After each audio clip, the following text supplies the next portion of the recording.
السلام عليكم ورحمة الله وبركاته. أهلا وسهلا بكم في فيديو جديد من قناتي أنا وأخواتي. معاكم هدية. النهاردة وصفة الجوع آخر الليل. الواحد بيقوم بالليل في الشتا الساقعة ده، بيعوز ياكل أي أكلة وما بيلاقيش في البيت، مش عايز ياكل طبيخ ولا عايز ياكل المسبكات والكلام ده بالليل. أكلة خفيفة هنعملها مع بعض، جميلة ومقرمشة وجميلة. هي بطاطس محمرة. هنعملها بطريقة جديدة وجميلة وسهلة وبسيطة. مقاديرها: معانا بطاطس على النار بنسلقها، ومعايا بيضتين، ومعايا جبنة ميكس، ومعايا مكعب مرق، ومعايا كاتشب، ومعايا أورجانو، بهارات، يعني روزماري وزعتر، ومعايا كاري، ومعايا سنة شطة وملح وبصل وتوم. تعالى اقول لكم هنعمل ايه دلوقتي مع بعض. انا حاطه البطاطس هنا بتتسلق اهي، بسلقها خالص عشان اوريكم الطريقه نعملها ازاي. هتحبوها قوي، هتعجبكم، خليكم معايا لاخر الفيديو. حطيت في طاسه نقطه زيت واشوح البصل معاكم زي ما انتم شايفين كده، واحط التوم كمان. هدبل التوم والبصل مع بعض وارجع لكم. انا بقلب اهو التوم مع البصل ما انتم شايفين كده، ياخد تتبيله. ادي البصل بتاعنا ده اتدبل اهو. احطه بقى على جنب عقبال ما تستوي البطاطس، وهرس البطاطس وارجع لكم. كده هننزل بكميه البصل. هنحط البصل والثوم هنا، تمام زي ما انتم شايفين كده. ونحط نص كوبايه دقيق او ربع حسب ما انتم حابين.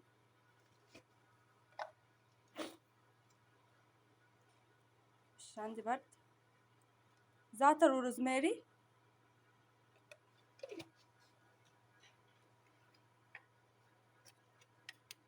وشويه فلفل اسمر،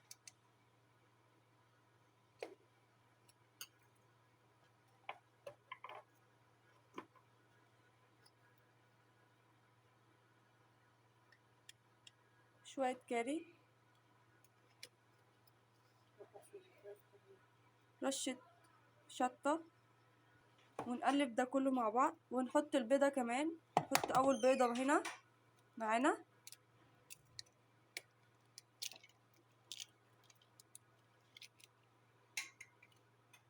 نحط الجبنه كمان.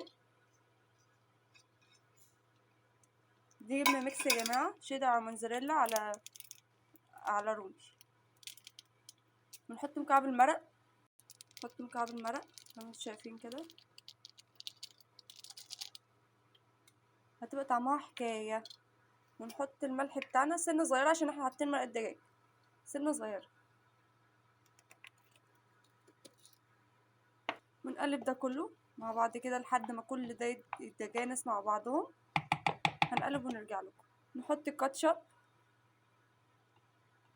للتغلفه بتاعه البطاطس. هنحتاج بيضايه، وهنحتاج دقيق، وهنحتاج بقسماط او فيجيتار اللي انت عاملينه. هنعجن ده كله بقى ونرجع لكم احنا بنقلي. معلش على العفره، هننزل بيها بالدقيق والبقسماط والبيض وهيطلع شكلها بالمنظر ده. بس اهم حاجه وانت بتكوريها من الحله، تحطي بايدك بتكوريها وتحطيها في الدقيق على طول، تلفيها لفه دقيقه عشان ما تلزقش في بعضها، وتقعد في الفريزر 10 دقايق وتطلع على القلي. هوريها لكم بقى واحنا بنقلي.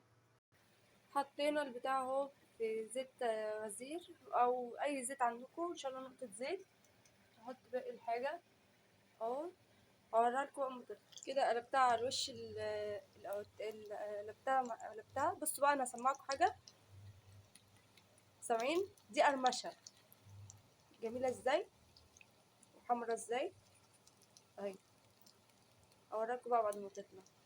وده يا حبايبي شكل البطاطس اللي بعد ما طلعت من القليه.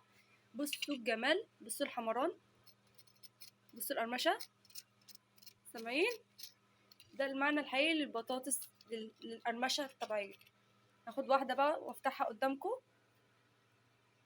انا عايزه بس اختي تمسك لي التليفون، معلش بعد اذنك. اهو مش فارقه اهو.